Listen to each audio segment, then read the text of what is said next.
আসসালামু আলাইকুম। আজকে আমরা শিখব এই প্রশ্নের উত্তর। প্রশ্নটা হলো তৎসম শব্দ কাকে বলে। আপনারা একটু খেয়াল করে দেখুন, এখানে উত্তর আছে তথ্য তার আর সম অর্থ সমান, অর্থাৎ তার মানে তৎসম শব্দের অর্থ হলো তার সমান, অর্থাৎ সংস্কৃত থেকে সরাসরি যে শব্দগুলো বাংলা ভাষায় এসেছে সে শব্দগুলোকে তৎসম শব্দ বলা হয়।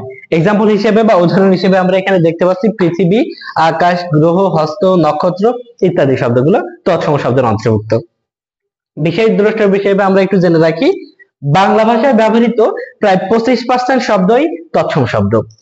তৎসম শব্দ আমরা চিনব কিভাবে, অর্থাৎ তৎসম শব্দের চেনার উপায়টা নিয়ে আমরা একটু আলোচনা করি। মূর্ধন্য ষ এবং মূর্ধন্য যদি কোনো শব্দ থাকে তাহলে আমরা ধরে নেব সেটা তৎসম শব্দ। যুক্ত বর্ণ যদি থাকে কোথাও তাহলে আমরা ধরে নেব সেটা নিঃসন্দেহে তৎসম শব্দ। রি, রিকার বা যে কোনো টাইপের ফলা যদি যুক্ত হয় কোনো শব্দে তাহলে আমরা ধরে নেব এটা তৎসম